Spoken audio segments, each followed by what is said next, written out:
Let me show you some camera tips and tricks that you can perform on POCO F8 Pro and POCO F8 Ultra.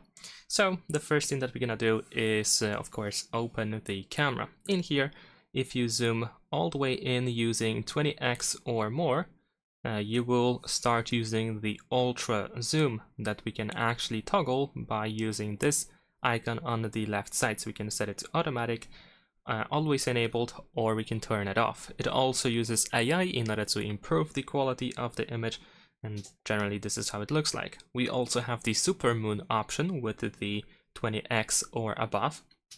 In order to find settings of that feature, we need to open settings in the camera, and over here in AI recommendations we can find the supermoon and the ultra zoom as well. Both of these features are let's say manageable over here.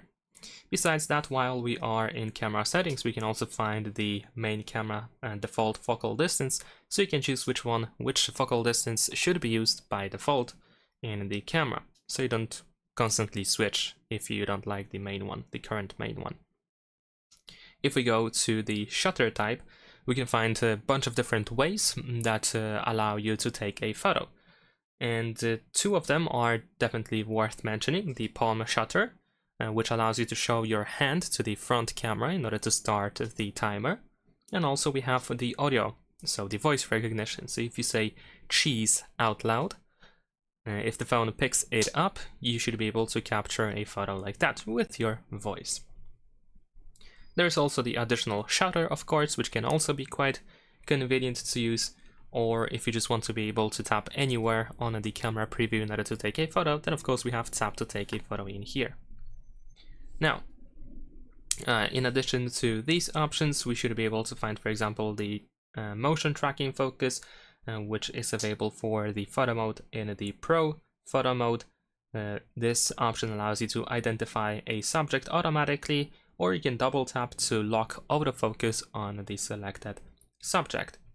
In the video section, we can find the same thing, motion tracking focus, so this is definitely even more useful in that case.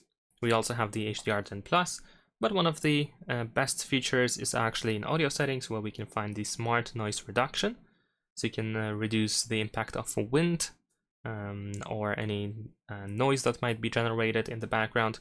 We also have some additional options in here, like the 3D sound, for example, and we also have the source tracking as well, which might be worth checking out.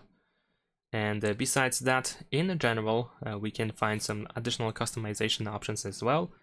For example, the camera mode, so you can actually decide how you want to access more section. So we can do this either by swiping up or by having the more text. So this is more like a classic style. Besides that, we can change the accent color that is used in the camera. So by default, we use this yellow one, but you can choose to a different color in here. And we also can change the shutter sound, so you can choose one of these 4 sounds that can be used for taking a photo. So when you take a photo, of course, your phone makes a sound, and you can actually customize the sound a little bit. We can choose which sound should be played. All right. Also, we have the volume buttons function, which, for example, can be used for zooming. So you can use volume up to zoom in and volume down in order to zoom out by setting this option to zoom. Definitely quite convenient way of adjusting the zoom. Now, besides these options, we should also be able to find, for example, beauty filters. If we switch to the front camera, I believe it is actually available in the rear camera as well. So as you can see over here, we have just the beautify slider. And in the case of the front camera, we have the skin smoothness, we have the tone, contour, makeup, slender head size, and so on and so forth. As you can see, lots of different customization options that can be useful for adjusting, for using those beautify effects to make ourselves look even better.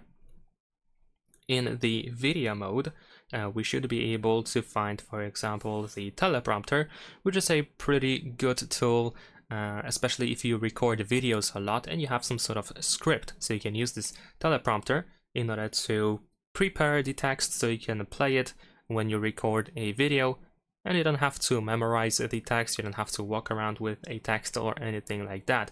You can actually use you can actually make a pretty great use of this tool. We can import our text as well. So definitely pretty good tool for those who record vlogs, for example, for those who record content with phones. Definitely worth checking out. Of course, we have the Pro mode, which is nothing unusual really, but what is pretty cool is that we have these presets. We can of course create our own presets. We can also import presets and export presets, so we can share our presets with other people. And you know, if you have some cool presets that you use in specific situations, then of course you can save them so that you don't have to set them up again if you made some changes afterwards. So definitely a really cool way for photographers who tend to use the Pro mode.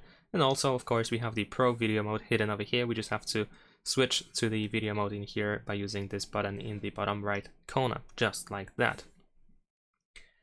Now, in addition to these options in the photo mode, for example, as well as in the video mode, we can find the super macro mode, which can be quite helpful for capturing small subjects. However, personally, I don't really like this feature. I still want to mention it because it might be useful for some people, but I think the distance that we have to keep between our phone and the subject is just so long. The distance is so long. In the case of Ultra, I believe it's 30 centimeters. In the case of Pro, is 50 centimeters. And it doesn't really look anymore like close-up photography. So you might have some better results by just simply using the normal mode without the super macro option, and then you can just simply use the zoom over here.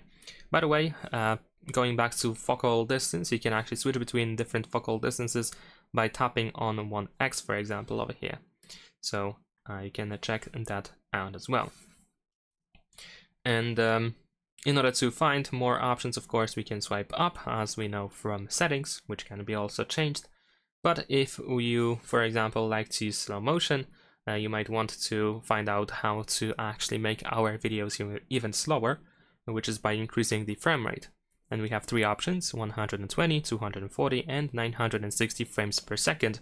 And unfortunately, while 960 frames per second is really great for recording really slowed down videos, it is a little bit inconvenient to use because we only record this quarter of the video. So as you can see, this second passes, but only this small part is actually in slow motion and it is being recorded. So very limited video recording in that case. But if you use 240 frames per second, you should be able to have even slower video. So the slow motion effect is even, I don't know, like stronger, more intensified. I don't know how to say it, but you get the idea. And we can also, of course, mention the time-lapse mode, where we can adjust the speed. So if you want to have even faster time-lapse videos, then you can increase it over here. And you can also set up the time limit. You can set up the duration. By default, we use it without any time limit, but if you want to record only for like an hour, for example, then you can set it up over here like this. And that's pretty much it. Thanks for watching. Leave a like and subscribe.